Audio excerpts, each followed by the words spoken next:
Sometimes I've thought about how much easier survival would have been if more people had taken a stand. As I saw it, the students at Central fell into different categories. The smallest group was the easiest to identify, those students who were determined to make our lives miserable, the tormentors, the black leather boys, their female cohorts, and the other cowardly students who clung to their group in their evil efforts to push us apart. They were the ones who called us derisive names, spat on us, kicked, hit, pushed, and slammed us into the lockers and down the stairs.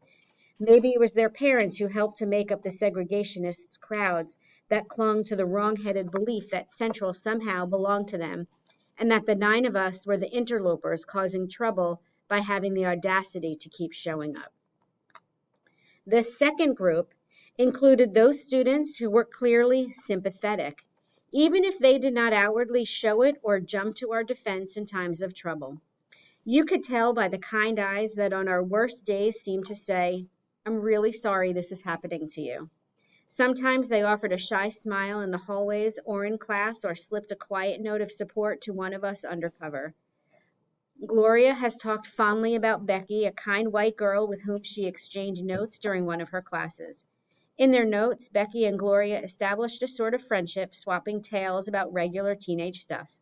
On paper, they were just girls who shared the same interests, but the parameters of their relationship were clear. When Gloria wrote one day to ask whether she should speak if she saw Becky in the halls, Becky responded, "No, please don't."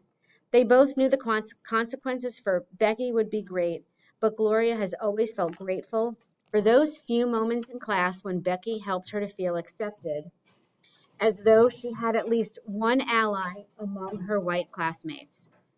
The kindness of students like Becky sailed under the radar because to be detected was to draw harassment their own way, to be dubbed by the loudmouth segregationists an N-word lover and thus the enemy. In this battle, the segregationists forced everybody to choose sides. If you weren't with them all the way in words and deeds, there was no middle ground. You were against them. Even administrators as methodical as by the book as Mrs. Huckabee, Mr. Powell, and Jess Matthews ended up on their hit list. The segregationists were taking names, and they were determined to make the lives of their enemies as miserable as they had tried to make all 9 of ours. The majority of students at Central fell into the third group, those who kept silent. They wanted all the trouble to end. They did not torment us, but they didn't extend themselves to us in any way either, not even quietly. They did not want to be associated with one side or the other. They chose to remain neutral, as if remaining neutral in the face of evil were an acceptable and just choice. They turned away. They rendered us invisible. They are most likely the ones today who, when asked about the class of 1957, try to reinvent history. Things at Central weren't as bad as the 9 of us had said, they have recalled in recent years.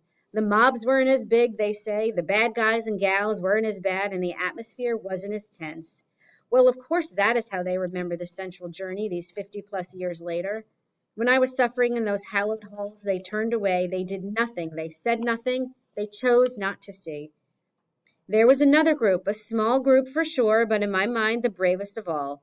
Those teachers and students who at times were openly kind, who seemed to look beyond skin color and see 9 students eager to learn, eager to be part of a great academic institution. Mr. Bell, my biology teacher, was one of them. He was young, but he seemed worldly and wise. His mother taught Spanish, but even her body language said she resented my presence at the school. Her son, however, had fought in the Korean War and had seen life beyond Little Rock. He kept an eye on me in class and kept the troublemakers at bay.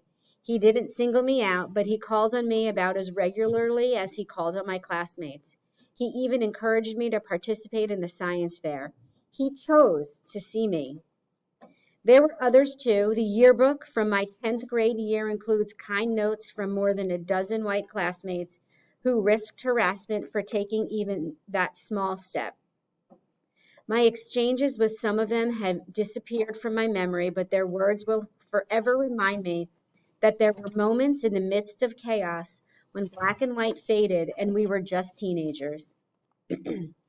Liz Dolan's locker was a couple of doors down from mine, and we also were in the same gym class.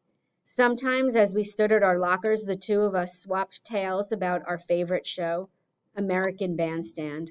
Liz was a dancer on the Little Rock version of the show, and as she hurriedly gathered her things in the evenings, she'd mentioned that she was rushing to get to the local television station. I'd wish her good luck and compliment her the next day on her dance moves. Robin Woods, a junior, was Terry's friend first. Terry had come to class one day with no book, and as he sat there looking lost, Robin pulled her chair next to his and offered to share her book. She wrote in my yearbook, "Dear Carlotta, this has been a memorable year for all of us. Just wish you didn't have so many unhappy ones. Remember, I am for you. Good luck to a really great girl." Then there was Jenny Lee Ball, a dark-haired girl who always wore her shoulder-length hair pulled back in a ponytail. She was on the student council, and we also shared gym, which usually involved some type of team activity. Softball, basketball, or even gymnastics. For obvious reasons, the gym teacher set up the teams in the early part of the school year, which seemed to work fine. But eventually the teacher chose team captains who got to select their own teams. Whenever Jenny was captain, she always chose me. Maybe the gym teacher had encouraged her to do so. Jenny was, after all, a student government representative. I'll never know for sure, but my name wasn't the first one Jenny called, and neither was it the last. And there wasn't a hint of scorn or regret when she boldly called out my name. When our team got into the huddle to discuss our gymnastics formation, a pyramid that first day, Jenny included me in the discussion. What was I good at? Where should I fit?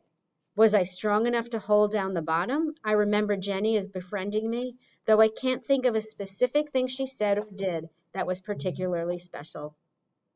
But I guess that was the point. I saw nothing in her eyes and heard nothing in her tone that suggested she thought I was special or different. She just treated me with the same consideration and dignity she showed everybody else. That's all I ever really wanted. That's all every one of us wanted. And each time I encountered a rare soul who seemed to recognize that, I considered it a real blessing.